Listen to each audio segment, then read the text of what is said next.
Hoy. Eh, Arranca vos presentándonos y bueno, y ahí arranco entonces. Bueno, bárbaro.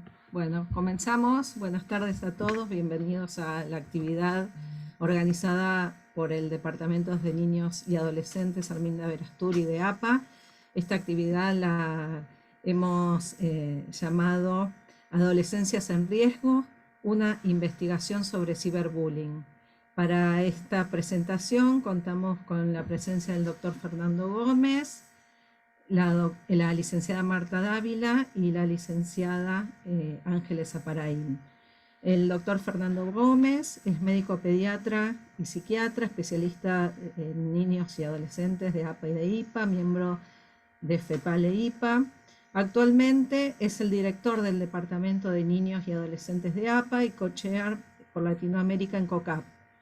También es representante del Consejo General de Salud Mental de la Dirección General de Salud Mental del Gobierno de la Ciudad de Buenos Aires. Así que te dejo a vos, Fernando, y después voy a ir presentando antes de que hablen a cada uno. Perfecto, perfecto. Bueno, vamos arrancando así entonces. Bueno, buenas tardes a todos. Bueno, vamos a dar entonces, como dijo Verónica, inicio esta actividad, Adolescencias en Riesgo, tomando un tema específicamente que es el del ciberacoso, ¿no? ¿Y por qué? Eh, durante todo el transcurso de este cuatrimestre, con todos los integrantes del departamento, pensamos, y que sería como conveniente, abordar una temática que creemos que es de trascendental importancia en el mundo de hoy y que tiene una injerencia crucial en la población de bebés, de niños y adolescentes, y que tiene que ver con la agresividad, con el odio que encuentra en la violencia, creo una clara violación a los derechos humanos. Y al ser un problema que por lo general ocurre en el ámbito privado, creo que es un desafío para nosotros como psicoanalistas y para todos los trabajadores de la salud, todos aquellos que trabajan en salud con bebés, niños y adolescentes, poder detectarla e intervenir a tiempo. Según UNICEF, la violencia es una acción socialmente nociva que implica la existencia de una asimetría de poder de quien ejerce la violencia hacia quien no puede defenderse o repelerla. Las violencias implican acciones, relaciones y discursos que a partir de la existencia de jerarquías reales o simbólicas buscan dominar y someter a las niñas, niños y adolescentes, aprovechándose de la vulnerabilidad y la desigualdad existente. Pero desde una mirada psicoanalítica, Freud ya en 1930, en El malestar en la cultura, entendía la inclinación agresiva como una disposición pulsional autónoma, originaria del ser humano, mucho más ligada a la estructura narcisista y expresión de la pulsión de muerte orientada hacia el exterior. En esta mirada intra e intersubjetiva, no deja de estar en claro también el efecto desubjetivante del imperativo superyoico. Sus efectos a través de la destructividad es donde la cultura encuentra su mayor obstáculo. Decía Freud, el ser humano no es un ser manso, amable, a lo sumo capaz de defenderse si lo atacan, sino que es lícito atribuir a su dotación pulsional una buena cuota de agresividad. En consecuencia, el prójimo no es solamente un posible auxiliar y objeto sexual, sino la tentación para satisfacer en él la agresión, explotar su fuerza de trabajo sin resarcirlo, usarlo sexualmente sin su consentimiento, desposeerlo de su patrimonio, humillarlo, infligirle dolores, martirizarlo y asesinarlo.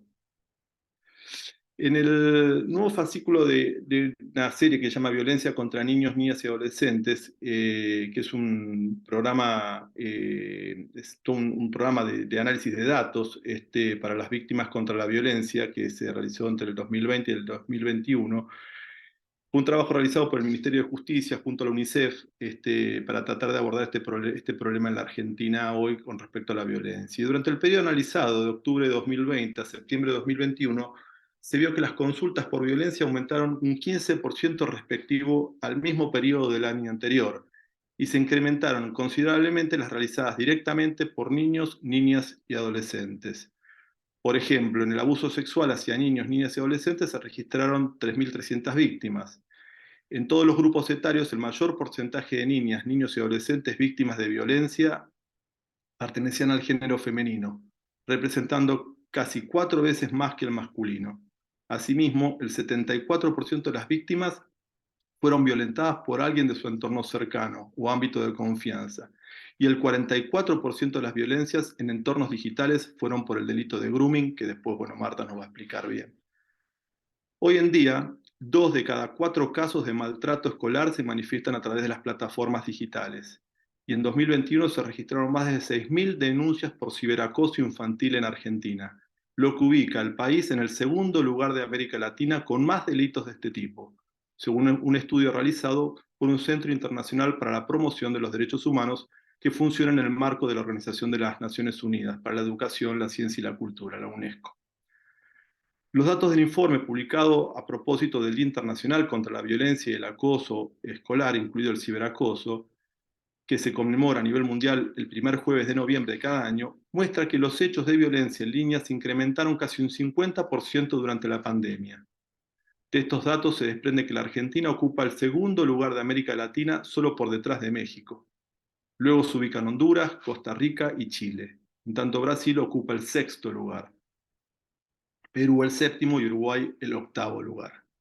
Actualmente hay una ONG que se llama Bullying Sin Fronteras que plantea que la problemática del acoso escolar o bullying y del acoso cibernético o ciberbullying causa al año más de 200.000 muertes en todo el mundo.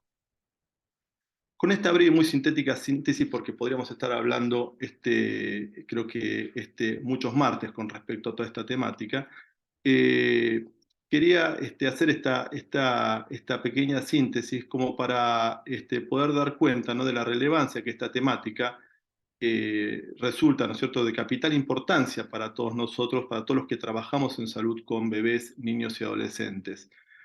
Y creo que nos permite estar como mucho más inmersos en el conocimiento y en el abordaje de esta problemática tan terrible bueno, que creo que todos nosotros cotidianamente y diariamente basta con prender algún medio de comunicación y un diario, nos vamos encontrando con esta problemática que es la violencia y sobre todo en bebés, niños y adolescentes. Es por eso que con el departamento, como equipo, decidimos que en este cuatrimestre nos parecía muy importante darle un lugar relevante y especial a esta temática. Así que bueno, para no seguir tomando tiempo y poder ya meternos entonces específicamente en el tema, entonces le voy a dar la palabra a mi colega y amiga, Marta Dávila.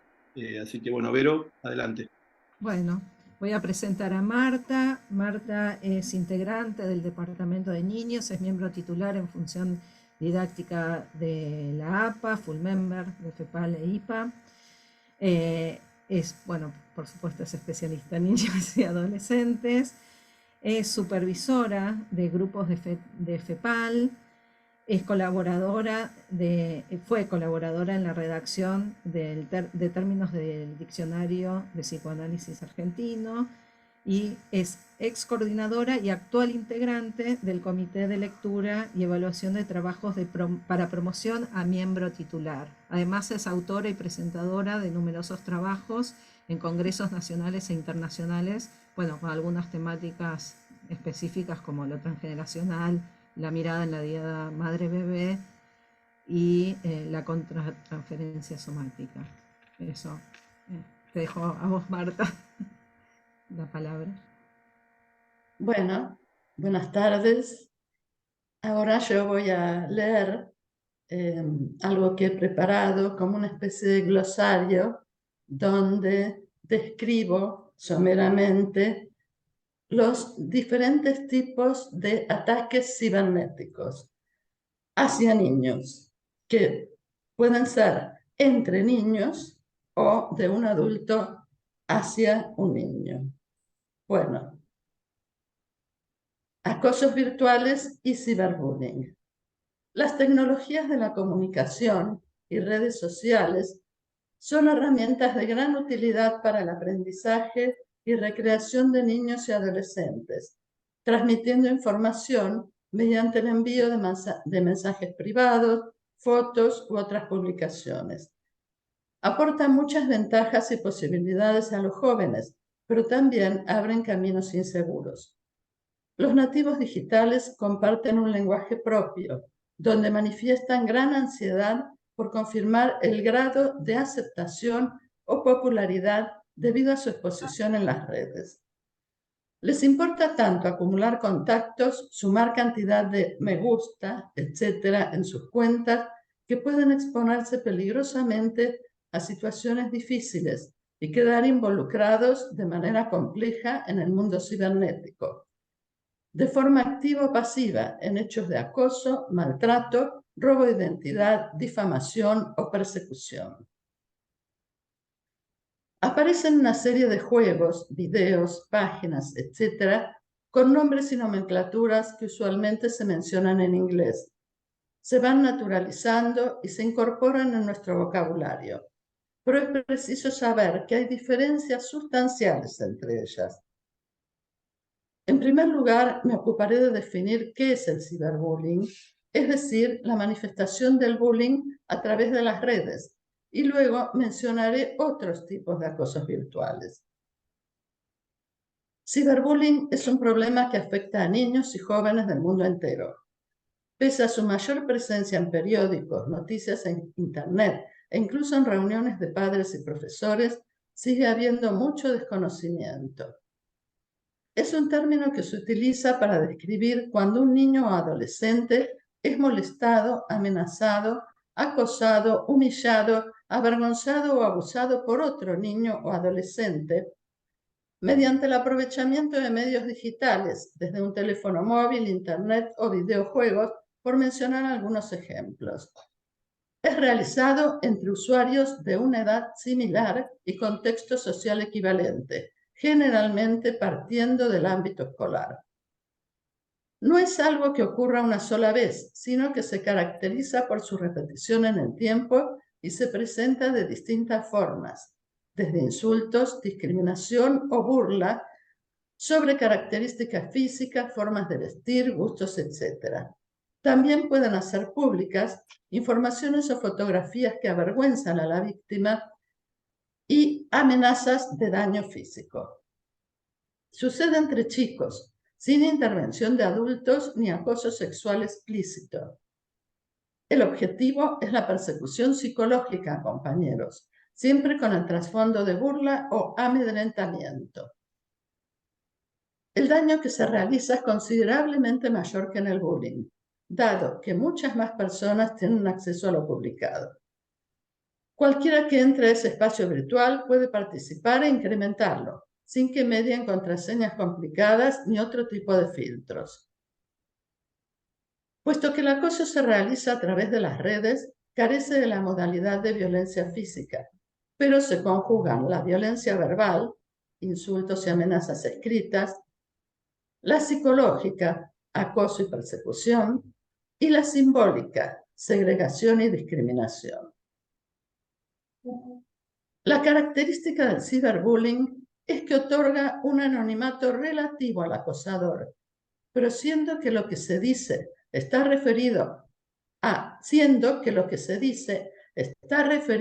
experiencias que se viven en el ámbito escolar y conocidas por todos, entonces la víctima puede suponer quién es el acosador, aunque la característica principal sea el encubrimiento parcial. El acosador al principio elige la víctima, pero antes de comenzar su tarea, busca generar empatía para ganar adeptos en las redes. Y, así como en el bullying presencial, requiere de un colaborador que lo secunde e inevitablemente testigos silenciosos que por su sola presencia crean una adhesión mayor o menor a la situación.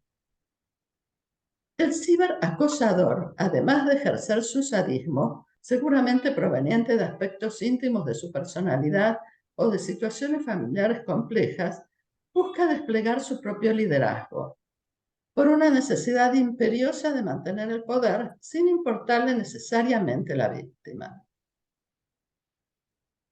Existen otros tipos de acosos cibernéticos en los que pueden llegar a intervenir adultos, a diferencia del ciberbullying, que son solo chicos de la misma edad y generalmente el ámbito escolar. Está el happy slapping, cuya traducción literal sería bofetadas felices.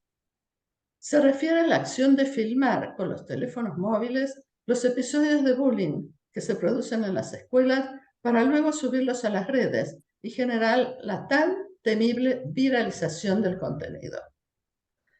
La búsqueda de popularidad puede llevar a muchos jóvenes a cometer tal transgresión contra sus compañeros o amigos. La persona que graba cree que colgar los hechos de violencia en una plataforma digital puede ser entretenido o divertido para ganar popularidad en Internet. Pero en realidad advertimos en el happy slapping un grado de sadismo extremo, donde el espectador, a pesar de no haber participado activamente de la pelea, luego lo hace disfrutando del hecho. Otro tipo de acoso es el child grooming o ciberembaucamiento, representado por adultos desconocidos, pedófilos, que navegan por Internet buscando niños y púberes que ingenuamente acceden a contenidos o cuentas de perfiles desconocidos, quienes entablan conversación y poco a poco tratan de ganarse su confianza, cuyo fin último es sexual. Se establece un vínculo de familiaridad para pasar luego a una situación muy parecida al abuso sexual infantil físico. En este caso, quien abusa suele enviarle primero algún material sexual, adaptando el lenguaje y el comportamiento a la edad de la víctima. Luego solicita pruebas de su confianza, pidiendo fotos del niño e incluso encuentros donde tardíamente la víctima descubre la peligrosidad de la situación. Relacionado con esto, otro acoso virtual es el sexting, una conducta de alto riesgo que practican los adolescentes al intercambiar mensajes o imágenes con contenido sexual. Consiste en solicitar videos o fotos íntimas a través de Internet o telefonía móvil. Primero se especula con la ingenuidad del chico, quien lo toma como un juego, pero luego se va transformando. Cuando este material se publica sin consentimiento del menor, se despliega una forma de violencia virtual, donde éste queda a merced de un plan sádico. El acosador viraliza las fotos, convirtiendo el hecho en una verdadera tragedia para la víctima. Otro tipo de acoso muy usado y relacionado con el anterior es el sextorsión. Sextorsión, es decir, sexo más extorsión. Como su nombre lo indica, se trata de una violencia que ocurre cuando una persona chantajea a un menor o adolescente con la amenaza de publicar contenido audiovisual o información personal de carácter sexual que lo involucra. En estos casos puede llevarlo a cabo una persona tanto conocida como desconocida, y es poco probable que la víctima pida ayuda, ya sea porque se siente avergonzada, culpable o tenga miedo de que se difunda el material íntimo, aunque a veces el acosador solo pretende amenazarla y hacerla sufrir. Finalmente, está el ciberstalking, acoso cibernético. ¿Qué significa acoso cibernético? El ciberstalking consiste en una atenta vigilancia sobre una víctima, generalmente desconocida, específicamente sobre su comportamiento en la web. El ciberstalker no pretende establecer ningún vínculo afectivo con el usuario vigilado. Esta es una de las principales diferencias con el ciberbullying, que siempre es entre compañeros de escuela. Se vigila su modo de navegar, los horarios en que se conecta y los contenidos que consume. De esta manera va empapándose del comportamiento de su víctima hasta terminar haciendo una especie de robo de identidad. Utiliza correos electrónicos, mensajería instantánea, se hace pasar por la víctima a través de llamadas telefónicas, También hace otras llamadas para acosar e intimidar a la víctima y, en todo caso, desprestigiar o difamarla. También sadismo extremo. Otro riesgo, no menos peligroso en las redes, aunque no funciona exactamente como acoso, son los llamados challenge o retos.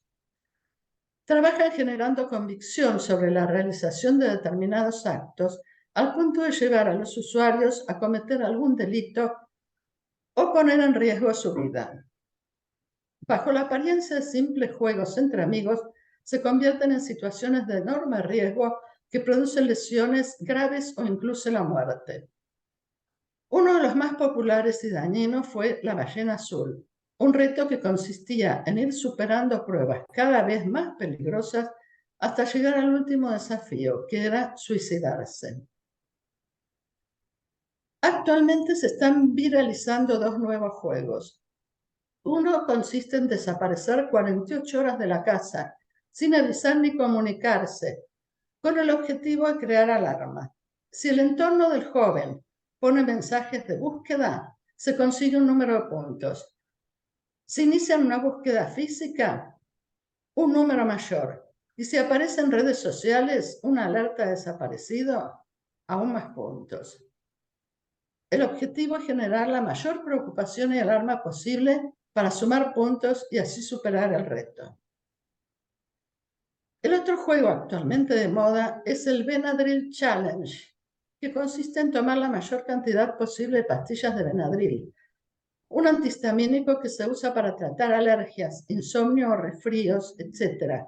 Los chicos deben filmarse a sí mismos tomando las pastillas y esperar a que hagan efecto para comentar o demostrar frente a la cámara qué tipo de alucinaciones están experimentando. Conclusiones.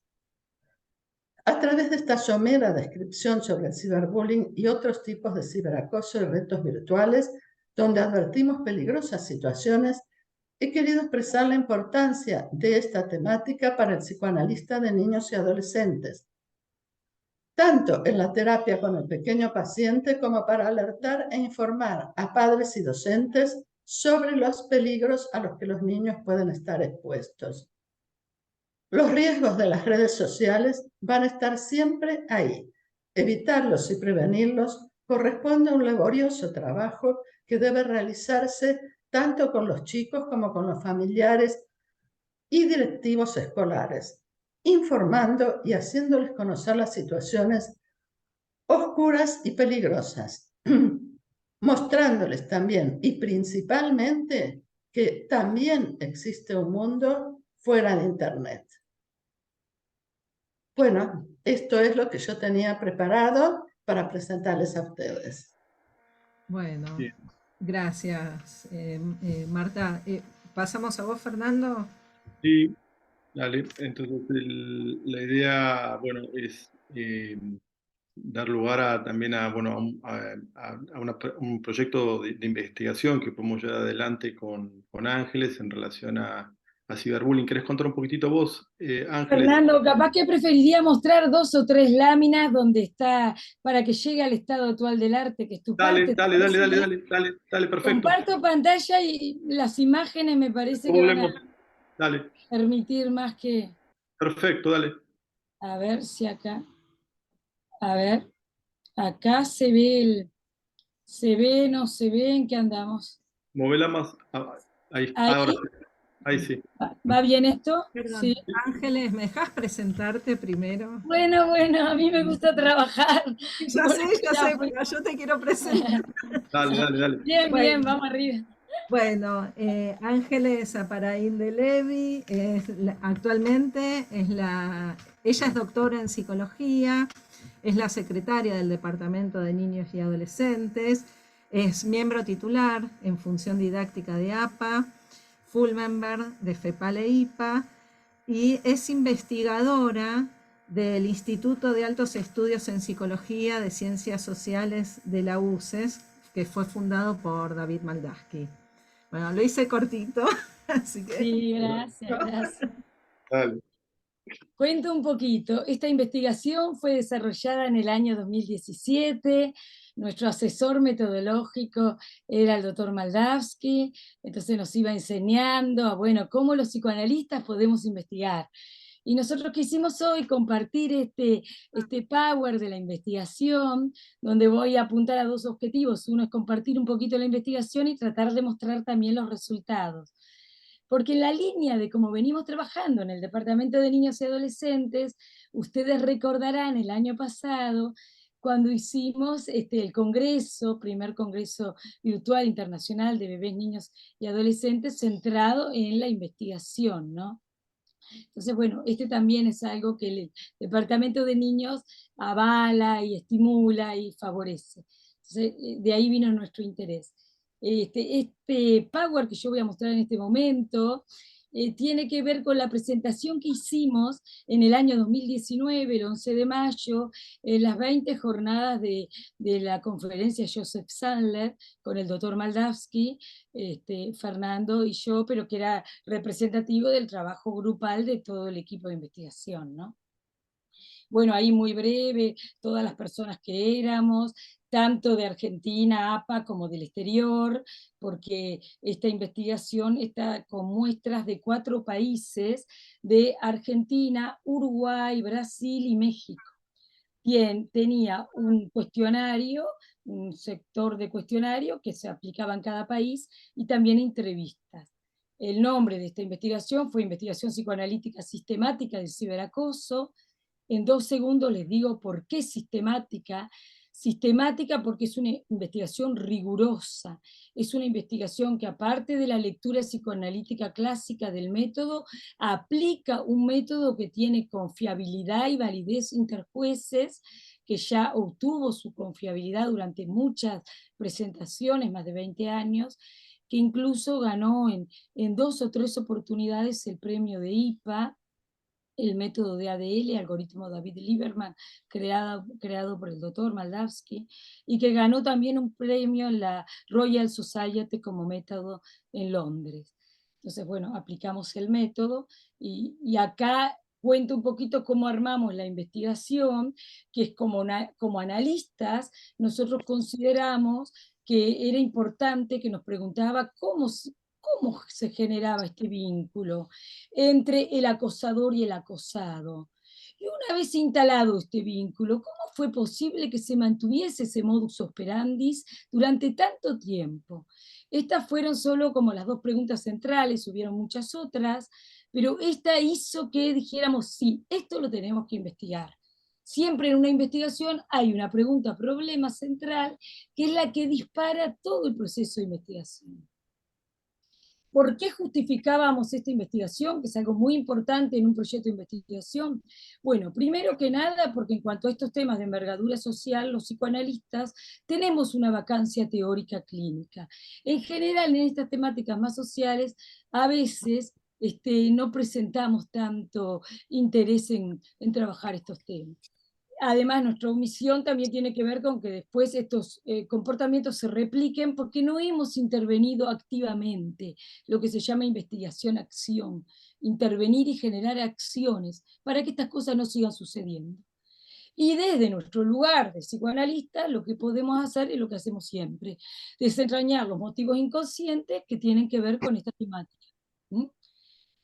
Bueno, y ahí llegamos a que tenemos que plantear en un proyecto de investigación un estado actual del arte. En general, un estado actual del arte, como es actual, remite a 5 años para atrás toda la búsqueda que se viene realizando. Y ahí es donde Fernando nos va a hablar, y me cayó la boca y te lo dejo todo a ti, Fer. Gracias, Ángeles. Bueno, es un poco esto lo que le decía Ángeles, bueno, un poco lo que planteaba al principio, ¿no? Me parece que la relevancia social y actual de este tema ya en aquel entonces nos había motorizado fuertemente a ponernos a investigar en este tema. En el Congreso el año pasado tomamos uno de los paneles también dedicados a la violencia, en el que hizo la presentación Marie-Christine Lasnik de Francia, Daniel Ávila, de Uruguay, ¿no? Ya, digamos, y Miri Keren de Israel, ¿no? Tres presentaciones también muy fuertes, muy potentes con respecto también al tema de la violencia en bebés, niños y adolescentes. Pero bueno, acá vamos, como, digamos, con un poquito más de especificidad, como decía Ángeles, en el tema del ciberacoso, que también es que si bien tiene tiempo, pero también es una temática bastante reciente, sobre todo porque, bueno, por todo el auge que han adquirido las nuevas tecnologías de información y de comunicación, y sobre todo que han tenido mucho más potentemente durante el periodo de la pandemia, ¿no? Porque todo lo presentamos pre-pandemia y, digamos, de alguna manera después en la pandemia tuvo un incremento mucho mayor todo el uso de las tecnologías de información y comunicación, y eso también impactó en los acosos por redes. A mí, digamos, con lo que hice, bueno, fue revisar toda la bibliografía y la dividí en 4 grupos. Hay un primer grupo, ¿no?, de trabajos que están destinados a establecer claras y precisas definiciones en cuanto al concepto de ciberbullying, como así el establecimiento y la clasificación en diferentes modalidades de acuerdo al tipo de acción que el acosador realice. Hay un segundo grupo de estudios que los podemos reconocer como todos aquellos trabajos que tienen por finalidad establecer la prevalencia, la naturaleza y el posible impacto que este fenómeno tiene en la población de niños y adolescentes. Después hay un tercer grupo de trabajos que están destinados al estudio y el establecimiento de los factores de riesgo existentes en este grupo etario para el ciberacoso, como así también el desarrollo y el establecimiento de estrategias destinadas a su afrontamiento y prevención. Cuarto grupo de estudios, donde nos encontramos las investigaciones que han dado como resultado la producción también de diferentes tipos de papers que ponen en evidencia la existencia y el diseño de diversos instrumentos destinados a la medición del ciberacoso. Entonces, y finalmente hay un quinto grupo, ¿no?, que donde están todos aquellos trabajos que navegan en la interdisciplina, ¿no?, con la finalidad de poder tratar de establecer otras miradas que puedan dar cuenta de este fenómeno de tanta complejidad e impacto en el devenir de la población de niños y adolescentes. Estas acciones que Marta relataba recién pueden tener lugar a través de mails, mensajería instantánea, chat, páginas web, redes sociales, llamadas, mensajes de texto, multimedia, aunque actualmente la mayor parte transcurre a través de las aplicaciones de los diferentes teléfonos celulares, como el WhatsApp, el Telegram, el WeChat, Viber, bueno, diferentes aplicaciones que usan hoy los Instagram, que usan los adolescentes. Con respecto a la prevalencia, la naturaleza y el impacto sobre la población, podemos mencionar algunos de los numerosos estudios que se han realizado hasta la fecha digamos, que hablan de la prevalencia, la naturaleza y el posible impacto que tiene el ciberacoso en la población de niños y adolescentes. Ya en el 2002, la Organización Mundial de la Salud presenta un informe acerca de la temática, dando cuenta de su relevancia y cómo su prevalencia ha aumentado considerablemente en los últimos años. Luego, un relevamiento en Estados Unidos concluyó que el 6% de los adolescentes entre 11 y 17 años habían tenido por lo menos una experiencia a través de Internet en el último año. En el Reino Unido, diferencian entre el ciberbullying moderado, que es menos de una agresión a la semana, del ciberbullying severo, que es donde hay más de una agresión a la semana, para analizar la incidencia del acoso tecnológico en los últimos meses. Y encontraron que un 15,6% de víctimas tenían un ciberacoso moderado y un 6,6% de las víctimas llegaban a un ciberacoso severo en los estudiantes, en una medición hecha en estudiantes de enseñanza secundaria. Hay otro estudio también realizado que reportaba que 1 de cada 4 adolescentes es víctima de ciberacoso, sosteniendo así la relevancia que tiene este tipo de acoso. Por ejemplo, en España se sugiere que entre el 40 y el 50% de los estudiantes fueron víctimas o fueron acosadores. En otro estudio realizado sobre casi 2.000 adolescentes, se pudo observar que el 24% eran acosados por el celular y el 29% por Internet, siendo más acosadas las mujeres y los adolescentes de los primeros años de la escolaridad secundaria. El acoso por Internet sería más frecuente cuando la intensidad de la victimización es moderada y es de corta duración. Cuando el acoso moderado dura más de 3 meses, el celular sería más utilizado para agredir a las víctimas. En cierto modo, este resultado podría explicarse por la disponibilidad y la centralidad que tienen los celulares en la vida de los adolescentes hoy. ¿Qué pasa en el contexto argentino? Los casos denunciados ascienden a casi 3.500 denuncias, los denunciados, ¿no?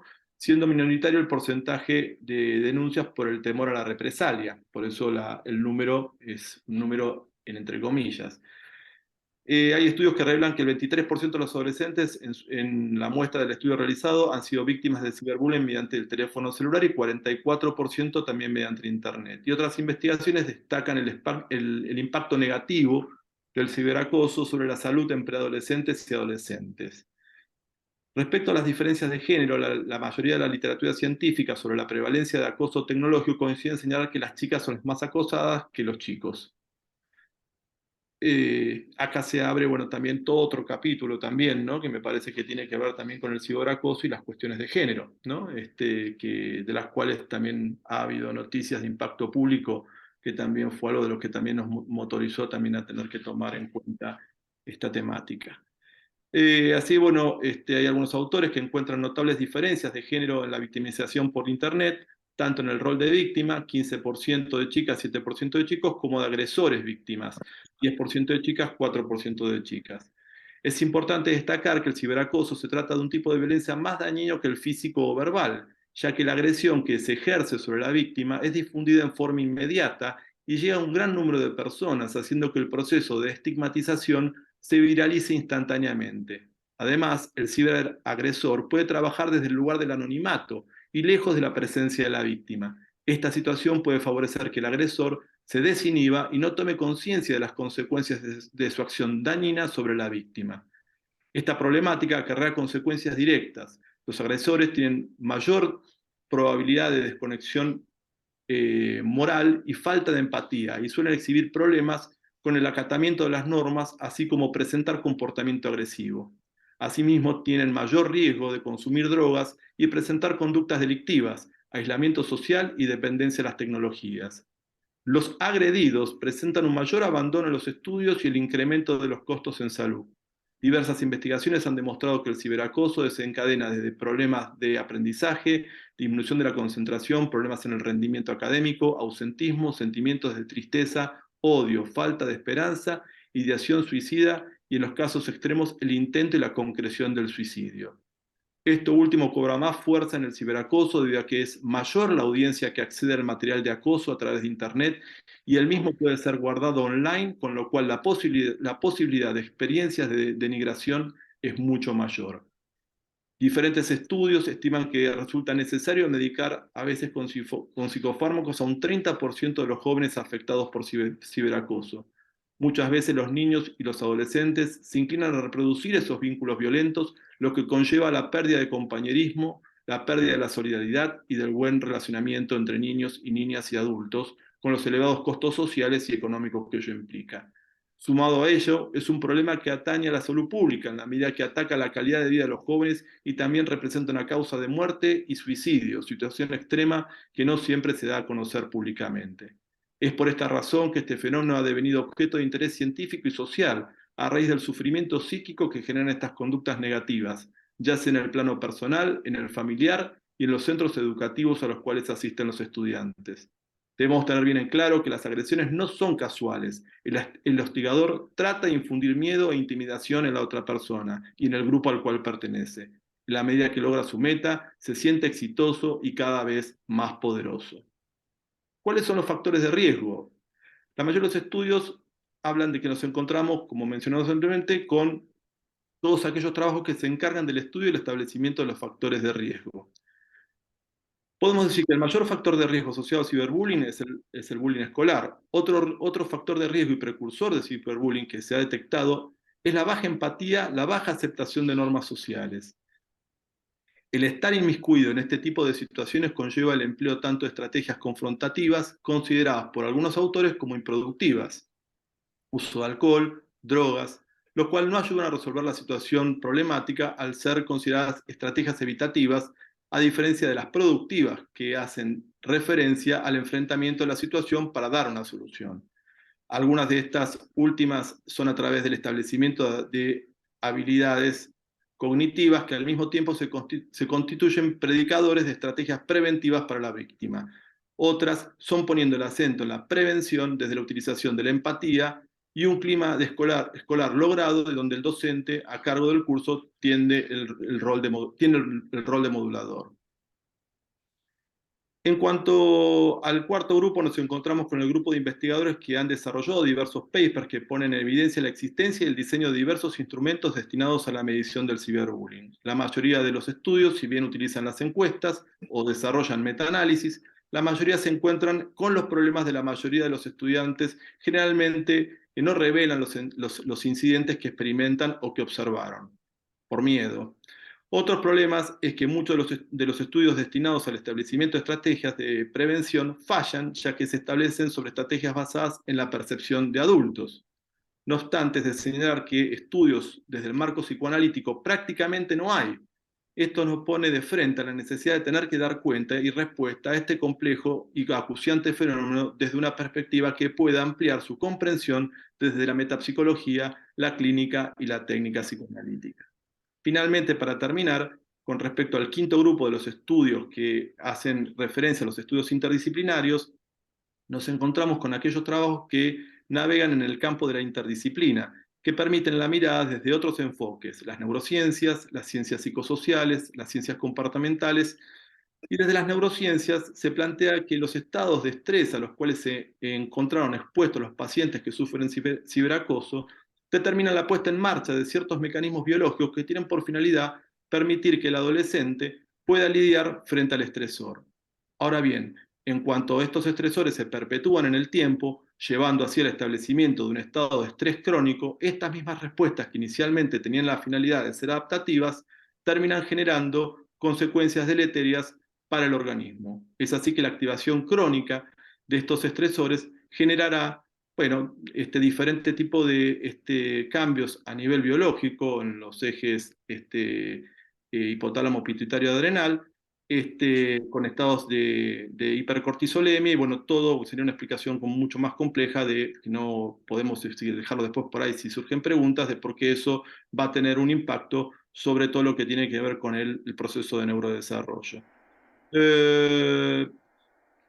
Bueno, después otros de los estudios preliminares han demostrado que el estrés social extremo provocado por la intimidación podrá llevar también a una mayor agresión en la víctima. Esto podría deberse al hecho de que la intimidación ha demostrado alterar también los niveles de ciertos neurotransmisores en el sistema nervioso central, que son los que de alguna manera estarían vinculados en las conductas sociales de agresión. Bueno, estos son algunos de los datos que resultan de la investigación del estado del arte en relación a un fenómeno, como decíamos hoy, tan complejo y tan grave como es el ciberacoso. Y entonces me gustaría ahora, Ángeles, entonces que vos te metas entonces ya de lleno con la investigación y nos cuentes un poquito, bueno, todo lo que fuimos haciendo y los resultados que pudimos ir observando. Gracias, Fer. Bueno, esto que Fernando relató muy sintéticamente, en una investigación lleva meses y meses de trabajo, porque hay que hacer toda una revisión bibliográfica del estado actual del arte y a veces incluso también ir para atrás, como así las clasificaciones que Marta citaba, todo eso es parte de la tarea de investigación, todo ese rastrillaje por las distintas definiciones que hay. Para los que estén interesados en investigación, sepan que eso va a ser gran parte de la tarea. Bueno, entonces acá estamos en nuestra investigación, cómo se fue dando lugar a cuál iba a ser nuestra muestra. Nuestra muestra general, como les dije medio al pasar, iba a ser un cuestionario, que no es cualquier cuestionario. Es el cuestionario que crearon dos investigadores del CONICET, Guido Corman y Alejandra Lancillota, que ya también tenía una validez como cuestionario, tenía habilitaciones, sobre la temática de ciberbullying para adolescentes. Ese cuestionario se aplicó en forma autoadministrada, habiendo un docente en los colegios, en los grupos de 20, 30 chicos, según cómo fuera el aula, tratando de llegar a reunir una muestra de 200 cuestionarios por cada país. No se llegó exactamente a esa cifra, pero sí se llegó a una cifra muy significativa. Quizás se llegó alrededor de 600. Aparte de ese cuestionario creado por Corman y Lancillota, en el diseño de la investigación se ideó que pudiendo detectar a través del cuestionario quiénes eran los chicos que habían sido acosados, a esos chicos se iba a tratar de lograr entrevista más privada, aunque sea corta, con respecto a esa situación. En ese momento no nos planteábamos tanto que íbamos a poder pesquisar a los acosadores. En ese momento estábamos pensando más en que quien fue acosado contase su experiencia, porque el tipo de pregunta apuntaba a ello. Si conocía a alguien que hubiera sufrido una experiencia de ciberacoso, o sea, estaba habilitado en las preguntas poder contar. Bueno, entonces ahí tenemos el relevamiento y mapeo general, la submuestra para las entrevistas. Acá para este primer estudio tomamos 329, de los que después fueron 600, y de estos 329 hubieron 32. Siento que tengo mucho eco, pero no sé si es que retorna mi voz. Hay algún micrófono abierto. Y Guille, pudiera cerrar los micrófonos porque es más difícil hablar escuchando otra. Distrae. Bueno, cuando fuimos a seleccionar cuáles cuestionarios, hubo una cierta saturación de la muestra, que en los cuestionarios empezaba a aparecer una información relativamente parecida, entonces seleccionamos los 32 cuestionarios que tenían que ver con víctimas y con victimarios, porque se pudo pesquisar, bueno, con un ojo muy avesado, como el del doctor Moldavsky, que podía pesquisar muy rápidamente quiénes eran los chicos que posiblemente habían bulleado. Y bueno, y después teníamos 10 entrevistas de distintos lugares, pero había una de ellas que fue como la entrevista emblemática por la gran cantidad de material que aportó, que la riqueza que tenía esa entrevista, que nos permitió ver que en las otras también era recurrente medio los mismos temáticas. Esto lo hago muy breve.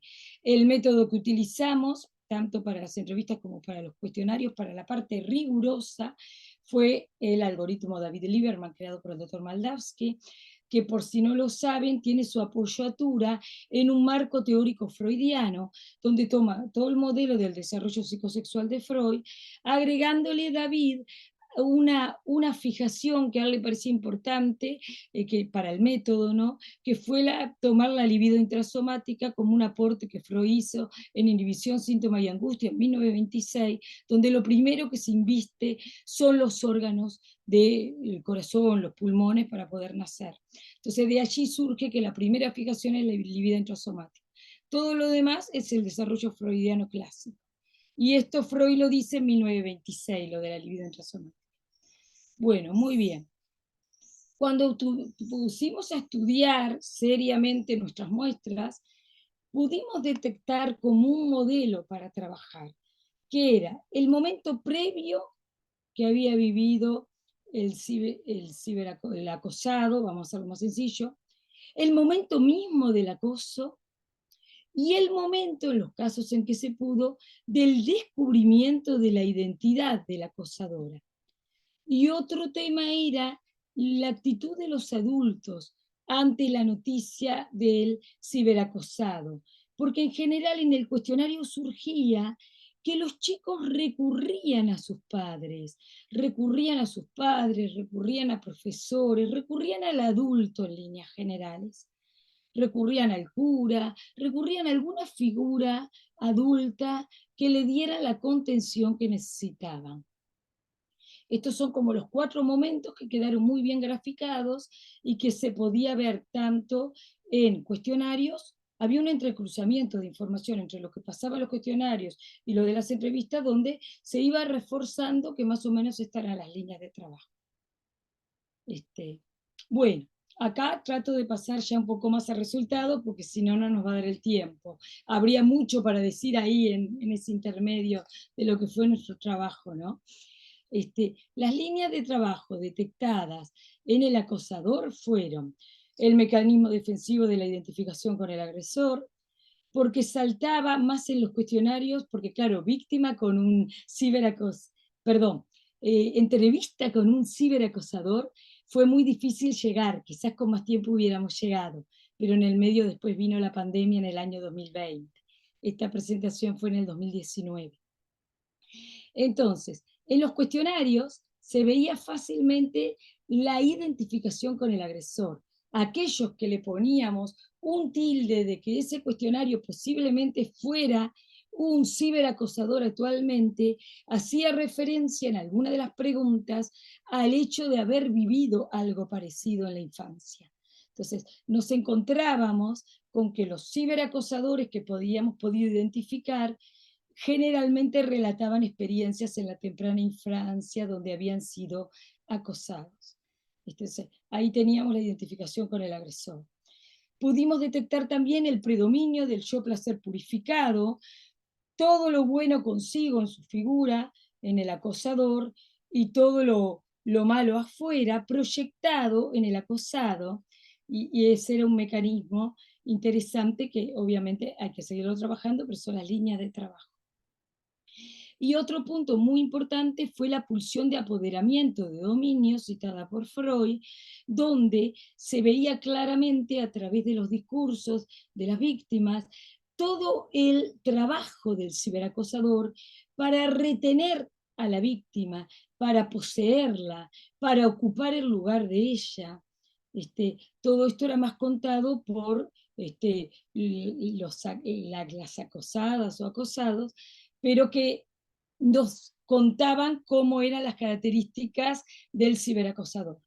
La idea de sacarle la vida, arruinarle la vida, dejar a la víctima sin subjetividad y tomar la subjetividad de la víctima. Acá aparecía mucho el tema del doble en las entrevistas, que era que desde el ciberacosador el otro era un modelo. Lo que pasa es que esto no estaba dicho, esto era escondido, de que quería tomar a la víctima como modelo. Pero sí estaba dicho, por ejemplo, cuando en esta entrevista que les cuento que era emblemática, la ciberacosadora, que después supo la chica que era la ciberacosadora, empezaba a aparecer con la misma ropa que ella tenía, se compraba las mismas marcas, los mismos diseños, se cortó el pelo igual que la víctima, frecuentaba los mismos lugares, como esa persona que era acosadora en general no tenía tantos amigos más que los de las redes, empezaba a meterse en los grupos de la vida real de la víctima y le empezaba como a robar amigos y a hablar mal de ella en los grupos, todo por supuesto que por detrás. Entonces ahí estaba el tema del doble. Desde Freud, 1921, Psicología de las Masas, se acuerdan del otro como modelo, por debajo el acosador tenía a la víctima como modelo. Entonces ahí estaba todo esto que les cuento.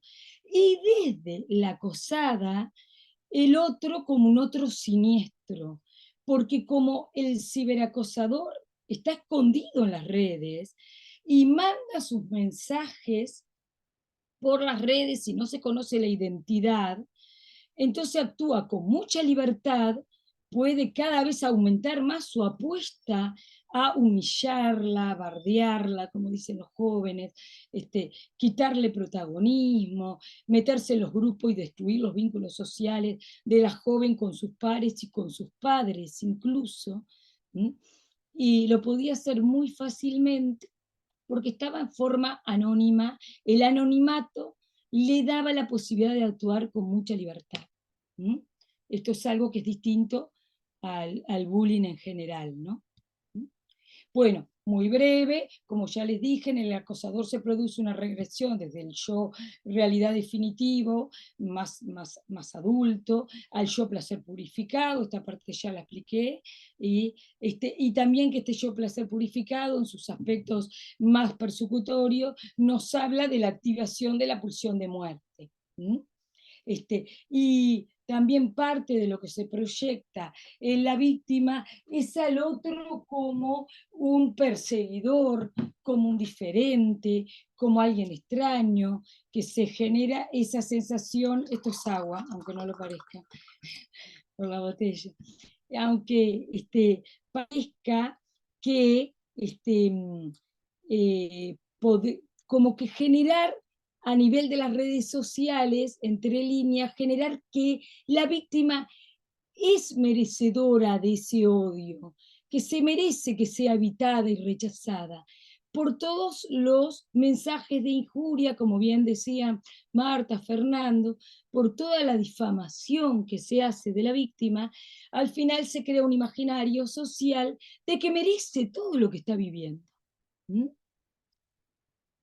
Bueno, líneas de trabajo detectadas en el acosado, el sentimiento de ser una hija desagradecida y egoísta, esto se veía muy claramente en esa entrevista con mucha profundidad, donde generaba un mal clima con los padres, como cualquier adolescente se opone a los padres y pone a los padres lejos porque quiere vivir su adolescencia y su exogamia. Entonces se filtraba con mensajes, diciendo cosas que hubiera dicho, descalificando, cómo la víctima descalificaba a sus padres. Desde también la víctima podíamos ver que la actitud era muy sacrificial. Hubiera tenido una cantidad de indicios de que esa era la chica que la estaba acosando, y ninguno de los indicios los pudo leer, porque estaba activada un funcionamiento, un mecanismo de desmentida, se desmentía todo para no perder a esta amiga, en una actitud muy sacrificial de no perderla a ella porque era valiosa, la acosadora, y se desmentía todos los mensajes que podría haber pesquisado donde esta chica era quien le estaba haciendo las acciones. Ella termina afeada por todos esos mensajes recibidos. Eso era otro elemento que para nosotros fue muy importante, porque fue una temática absolutamente recurrente en todo, en los cuestionarios, en las entrevistas. Bueno, ustedes por ahí verán letritas, esto fue una presentación donde se explicó más el método, entonces ahí vamos poniendo los erotismos en juegos en el discurso. El erotismo oral secundario, fálico genital, anal primario en la acosadora, porque se trabajaba estrictamente desde el método. El momento más crucial para la víctima es el momento donde no sabe ni qué es verdad ni qué no verdad. Hay un momento que está en el nivel de confusión entre lo que en las redes se dice de ella y lo que ella está vivenciando, que no puede ya discriminar qué es real, qué no es real. Queda como muy perdida en su subjetividad, queda arrasada subjetivamente. Ya, por supuesto que no es un sujeto deseante, que era una de las metas de la acosadora, anularla como sujeto deseante, y acá ya está arrasada mentalmente. Por esto es un momento de predominio de oral primario, donde la mente de ella tiene una confusión, un entrevero enorme. Este es el momento donde el doctor Maldavsky consideraba que era el momento de mayor riesgo de suicidio. Si no se lo saca rápido de este momento, y este momento tan crítico se perpetúa en el tiempo, hay un mayor riesgo de suicidio. Entonces, pesquisar esto para nosotros fue muy importante para trabajar en esas líneas. Bueno, esto ya lo conté porque me adelanté un poquito, y después, muy rápidamente, una cosita sola en cuanto al, bueno, la pulsión de dominio, ya se lo dije, el deseo de apoderarse de la vida del otro, de robarle la vida, como bien decía Marta, ese juego de que el otro sea un otro al cual le roba la vida. Y acá un chiquitito para el grupo testigo, porque en estas cosas hay tres actores: acosado, acosador y el grupo testigo, que sería toda la gente que está en las redes. Entonces, con el grupo testigo lo que veíamos que había todo un grupo que tenía una cierta curiosidad más malevolente, con más maldad, de que se siga armando la bola de mensajes y de maltrato y de humillación. Había un grupo que estaba más en esa línea.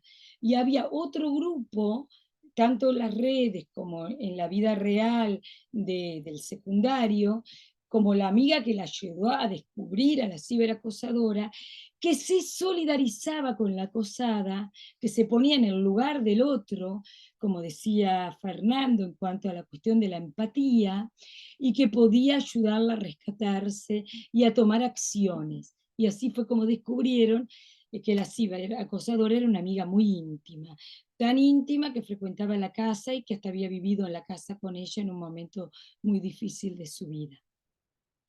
Entonces nuestra punta de trabajo a posteriores para la segunda parte, porque vieron que una cosa es la investigación y después está la investigación-acción.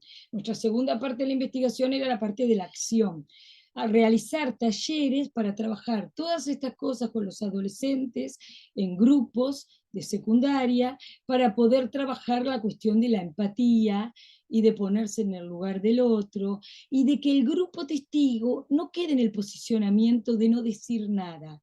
Porque cuando el grupo testigo de compañeros de secundario no dicen nada, están haciendo el caldo gordo al maltratador. Porque el no decir nada, la omisión, es estar del lado del hostigador. Deja muy sola y muy indefensa a la víctima. No decir nada es estar del lado del victimario. Entonces, eso habría que trabajarlo en talleres, porque eso a los chicos les da mucho miedo a ser la próxima víctima elegida, les da mucho miedo a ser el próximo blanco en las redes sociales, entonces no hacen nada y no actúan. Eso creo que es algo que, bueno, todavía resta mucho por hacer, pero era importante transmitir, aunque sea una primera mirada. No sé si me fui de tiempo. Perfecto, justo, así que Lo calculé bien. perfecto. Ahí Bueno, termina. hay unas, si querés dejar de Sí, compartir, dejo de así ya compartir. Sí. podemos ver. Bueno, hay unos mensajes, se los leo todos juntos, así si quieren ir contestando, si les parece. Dice Amalia Solchi, ¿se ha detectado alguna característica común en los grupos familiares de las víctimas y de los victimarios en lo que se refiere a la dinámica, a la dinámica familiar? Después Francisco Guerrini hace un comentario, dice, tiene que ver con la envidia, lo que ingresa por los ojos, una identificación, un doble tanático a ser destruido en el acosador. ¿No guarda una relación con el suicidio-homicidio? También dice Francisco, es atacado el yo provocándole un estado confusional. Excelente presentación. Y bueno, Amalia también dice muy interesante los datos aportados por la investigación. Después los que quieran pedir la palabra o hacer comentarios pueden hacerlo. Estás muteado, Fer. Quería hacer un comentario a propósito de lo que contaba Ángeles. Es decir, la investigación creo que permite ver claramente, ¿no? Cambiar, a mí como bueno, participando en la investigación y habiendo tenido que bueno, hacer todo el relevamiento bibliográfico, era muy decepcionante encontrar que uno en la bibliografía iba viendo que toda la comprensión y la manera de trabajar frente a esta situación estaba, digamos, totalmente tomada y diseñada a punto de partida de todo lo que son las ciencias cognitivas.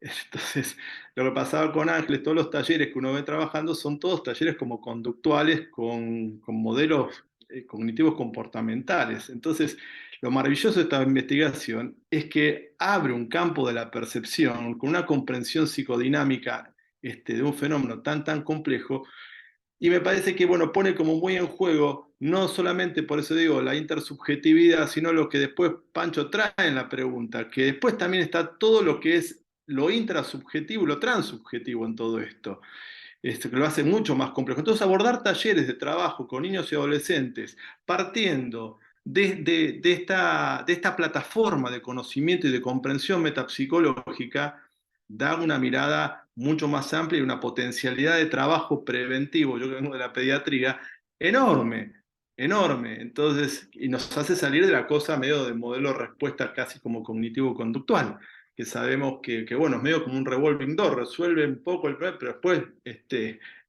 se vuelve, digamos, volvemos a recaer, ¿no? Entonces, me parece que me quería hacer un poco de énfasis en este punto de partida de lo que traía Ángeles al final, sobre todo del proyecto de poder trabajar también en talleres con los chicos, ¿no? Nada más que eso quería decir. Más que a mí me gustaría contestarle a Amalia. Amalia, tu pregunta respecto a las características comunes en los grupos familiares. Esta tan buena pregunta, ¿no? Sucede que nosotros como objetivo de la investigación teníamos trabajar los aspectos intersubjetivos entre acosado, acosador y grupo testigo. Entonces, claro, ya poner grupo familiar era aumentar mucho el campo de trabajo, era complejo. En realidad creo que sí, debe de haber mucho para pesquisar allí en lo del grupo familiar, pero bueno, no lo teníamos como objetivo, entonces nos quedó un poco por fuera. Pero sí fue muy lindo ver en el cuestionario que todos recurrían a un adulto y cómo los adolescentes nos cuentan que nos necesitan como adultos. O sea, porque me parece que eso, que parece una obviedad, a veces hoy en día en esta sociedad se pierde un poco. Los adolescentes nos siguen precisando como adultos para que ellos puedan ser adolescentes. Y finalmente todos iban a los adultos. A veces incluso hasta un cura, un rabino, o sea, figuras que tuvieran un saber que les permitiera ordenarse. No sé si alguien le quiere contestar a Pancho, o si le comento yo, o si Marta le quería comentar algo. Hay algo de Pancho que dijo. Está muy bueno. Sí. Si no, seguí Ángeles y después cualquier cosa se suman Marta y Fernando. Bien, perfecto. Sí, Pancho, tal cual tú dices, ¿no? El tema de la envidia, la pulsión de muerte activada con la envidia feroz que le producía, por ejemplo, en esa entrevista que hilamos más fino, el odio feroz que esta joven tenía una familia, que la contenía, que le permitía ser adolescente, que no tenía que asumir temas de adultos porque sus padres funcionaban como una familia muy, muy a la vieja usanza. Entonces, todo este contexto que la joven tenía, que la chica incluso al haber vivido en la casa, lo había vivido de cerca, había tenido esa familia por un tiempo, le había despertado un odio feroz, una envidia, y sí, y el doble etanático tal cual, a ser destruido, y el juego de estar en el filo de poder ser descubierta, porque de hecho finalmente fue descubierta, este, jugar con eso, ¿no? El homicidio y el suicidio, porque quería matar a su víctima, pero también podía estar que se le diera vuelta todo, porque en las redes sociales después hubo una cantidad de cosas que se plantearon en torno al victimario. Tal cual, toda esa línea de trabajo que tú dices es para seguir trabajando a fondo, ¿no? Y además también me parece un poco, por eso hablaba recién de lo intrasubjetivo, ¿no? Porque también tiene que ver un poco, me parece que lo podemos después, uno lo podríamos ir como amplificando más, pero me parece que es también pensar en un psiquismo de un adolescente donde el yo está también todavía en proceso, digamos, conformacional, que como decía Freud, es el gran acróbata del circo porque siempre está expuesto a, decía Jones, que Freud decía que el yo era el gran acróbata del circo porque estaba siempre expuesto a las pruebas más difíciles. Eso decía Jones que Freud decía. Pero entonces, digamos, en un yo del adolescente que tiene ciertas particularidades y donde empiezan todos los vasallajes del yo, porque también están los procesos identificatorios, desidentificatorios, un super yo que en la adolescencia tiene ciertas características, el pasaje del yo ideal al ideal del yo. Es decir, hay como un montón de otras instancias, un momento donde todos los procesos identificatorios y desidentificatorios también cobran principal relevancia. Entonces, como decía también Freud, no con la realidad externa, pero no sí, solo sí, solamente con la realidad externa, sino también con la realidad interna y viceversa. Por eso creo que el estudio, la investigación, lo interesante es que es desde la intersubjetividad, pero al mismo tiempo permite hacer una microscopía intrasubjetiva también, de cómo van jugando las pulsiones, cómo va jugando ese yo, cómo va lidiando con diferentes instancias psíquicas que van como en correlato, en paralelo con lo que está sucediendo, digamos, con esa dupla acosador y acosado, ¿no? Entonces, me parece que eso también da como una apertura también de una comprensión psicodinámica, metapsicológica, que permite un trabajo mucho más mucho más preciso, mucho más delicado, es el plus que le da frente, bueno, a otro tipo de estrategias que son por ahí medio respuestas reflejas, ¿no es cierto? Cosas más así como comportamentales. Pero sí, Pancho, se podría abrir como, es todo un tema para poder hablar sobre todo este tema de las dinámicas intrapsíquicas que también uno puede ir observando.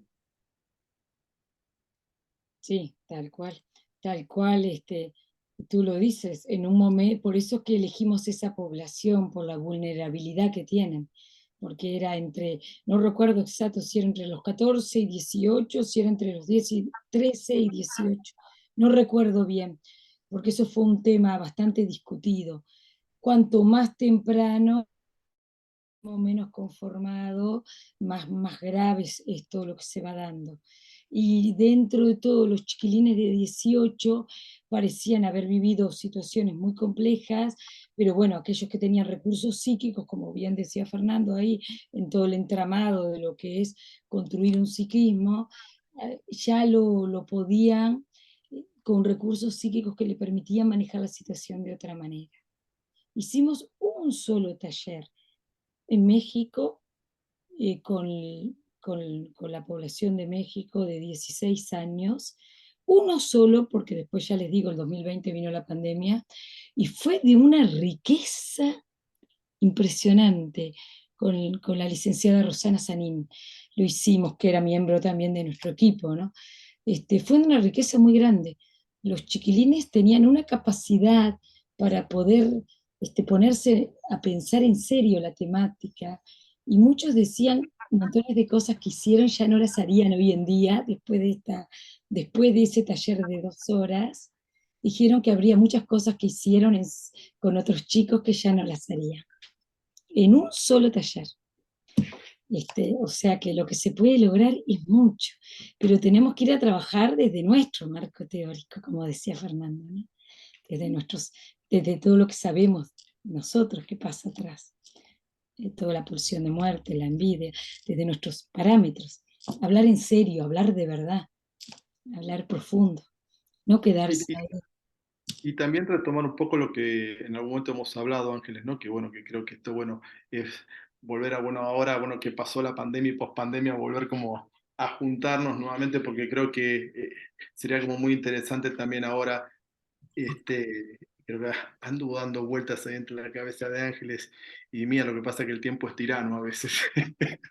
Y no se puede todo, ¿no? Pero bueno, porque ahora estaría bueno, por eso volver a hacer un nuevo muestreo, sobre todo habiendo pasado la pandemia y la pospandemia, que fue también toda una gran exacerbación justamente de todas estas situaciones, porque ahí entró en primacía enorme el uso sobre todo de los adolescentes de las redes sociales, que fue una herramienta enorme para poder mantener la socialidad, pero también fue una herramienta enorme para situaciones justamente que tenían que ver con el ciberacoso, donde hay estudios que hablan justamente durante la pandemia, donde hubo un recrudecimiento justamente en la adolescencia, una etapa donde la sexualidad está a pleno, y entonces, bueno, claro, empezaba a utilizarse los celulares para compartir la sexualidad, pero al mismo tiempo eso era material para muchos acosadores para quedarse con eso y para poder difundirlo en redes, y eso también, bueno, incidió mucho en el estado de ánimo de muchos adolescentes, no pues solamente por la pandemia, sino porque era la pandemia más el ciberacoso, con ideaciones e intentos de suicidio. Entonces, me parece que eso también abre como otra temática interesante para poder hacer una nueva vuelta, ¿no? Voy planteando ideas, Ángeles, anda anotando, ¿eh? Sí, voy a anotar. Y las cuestiones culturales, Fer, como un detalle jocoso, jocoso, no tan jocoso, pero de esas cosas raras que pasan en las investigaciones, que pasan porque uno va trabajando y suceden cosas. Una colega de Brasil, Claudia, toma un cuestionario en Egipto. 20 chiquilinos de Egipto. Sí, sí, ¿Te claro. acordás? Los Sí, 20 sí. chiquilinos de Egipto hablaron de lo que decía Marta hace un rato, de la ballena azul. En Argentina ya un poco lo de la ballena azul había pasado para el 2018, había sido con más fuerza un poco antes. En Uruguay ni siquiera llegó nunca mucho, aparentemente porque esto no es investigación rigurosa, esto es por lo que uno charla con colegas. Y se ve que en Egipto estaban con todo lo de la ballena azul, los 20 chicos hablaron de la ballena azul, con lo cual la persona que le permitió eso fue una devolución así inmediata. Hablen de este tema porque estos chicos están desesperados por hablar de este tema. Y eso saltó por el cuestionario que le tomamos. No sabían eso. O sea, cosas que van sucediendo, que eso es lo que Bueno, tiene el libro. lo cultural está ahí también en otra temática, que es las cuestiones de género, que también tomaron como mucho más relevancia. Hasta hace un mes, justamente dos argentinas en Valencia, en España, dos hermanas, ¿no? Donde justamente por el ciberacoso en relación a cuestiones de género, terminan saltando por el balcón. Una se muere, la otra termina severamente lastimada en una terapia intensiva. Este, entonces, me parece que, bueno, como hemos hablado Ángeles, nos merecemos como una segunda ronda también en esta cuestión, porque llegamos ahí a la Sandra a presentar todo esto, pues bueno, que nos agarró la pandemia también y fue como más Y como el fallecimiento de David también, porque a 15, a 16, 18 días de presentado la Sandler, fallece el doctor Moldavsky. Entonces es difícil para un equipo, después de una pérdida así, de alguien que estuvo desde el vamos, desde el momento uno, con la generosidad que tenía el doctor Moldavsky para quienes lo conocimos, que sabemos que era un hombre sumamente generoso, de siempre sumarse y aportar desde su sapiencia y sin ningún interés personal, nada más que por construir ciencia, porque él consideraba, como consideramos muchos de nosotros, que el conocimiento es una construcción social. Entonces, desde ese lugar que David estuvo tan al lado nuestro, haberlo perdido a tan poco tiempo fue complejo, más la pandemia, bueno, finalmente la fue un cerramos. impacto en el equipo. Fue un Sí. impacto fuerte en todo el equipo. Sí, sí, sí. La cerramos en el 2019 y en el 2000. Igual ya en el 2020, la cerramos quizá en marzo del 2020, porque fue la pandemia la última gota que desbordó el vaso. La cerramos después de la pandemia en realidad, pero venía un poco desinflado el equipo, porque habíamos perdido a alguien que había sido mentor de todo. Todo el modelo que yo le mostré llevó muchas horas de trabajo, pero fue pensado por el doctor Moldavsky. Todo un modelo ahí. Y bueno, creo que por primera ponencia, después habrá algunas otras instancias, pero espero que hayamos podido compartir esta inquietud y que dejemos una huella ahí como para seguir pensando. Muchas gracias por el tiempo de toda la concurrencia, nuestros colegas. Bueno, ya estamos en la hora, así que, bueno, a mí por lo menos me pareció muy interesante y muy importante cómo transmitieron con esta investigación, cómo se investiga en psicoanálisis y cómo, digamos, en estos temas no se puede trabajar solo en el consultorio, hay que pensar en estrategias más colectivas, ¿no? En trabajo justamente en la comunidad, en los colegios, con los docentes y demás. Y me parece que transmitieron muy bien cómo uno, como psicoanalista, puede tener estas cosas en la cabeza para poder trabajar fuera del consultorio también, ¿no? Me parece que esto es fundamental, ¿no? Que Eso aporta es mucho buenísimo. al psicoanálisis esto. Eso es buenísimo lo que decís, Vero, porque también invita a pensar a un psicoanalista trabajando en el campo. O Sí. sea, yo he tenido pacientes que han tenido estas situaciones y es trabajar codo a codo con el colegio, con los maestros, con los directores, armando estrategias conjuntas con el colegio. Eso es Bueno, eso es un claro, porque psicoanalista hoy de niños y eso, adolescentes. porque pensar un taller con una cabeza de psicoanalista, con estos resultados, pensando en qué mecanismos de defensa están en juego y demás, digo, permite que un psicoanalista piense un taller y pueda realizar una actividad, ¿no? Que me parece que eso es fundamental, ¿no? Sí. Esto Sí, sí. me impactó mucho, que nos ayuda a pensar estrategias para poder, por ejemplo, armar un taller. con Y un pe- y pensamiento pe- psicoanalítico, Y ¿no? pensar un psicoanalista de niños y adolescentes hoy. Un psicoanalista de niños y adolescentes hoy no es solamente un psicoanalista en el consultorio, es un psicoanalista que trabaja con los pediatras, trabaja con el colegio, trabaja con psicopedagogos, trabaja con el sistema legal, y tenemos mucho para decir ahí. Entonces, me parece que también es una invitación a pensar una transferencia con un psicoanálisis de niños y adolescentes hoy que trasciende las paredes del consultorio. Así es. Bueno, muchas gracias y cerramos por hoy la actividad. Muchas gracias a todos. Gracias, muchas Hasta gracias. luego. Chao Pancho, chao Gracias a Romina, todos, chao Pancho. chao a todos, gracias por estar.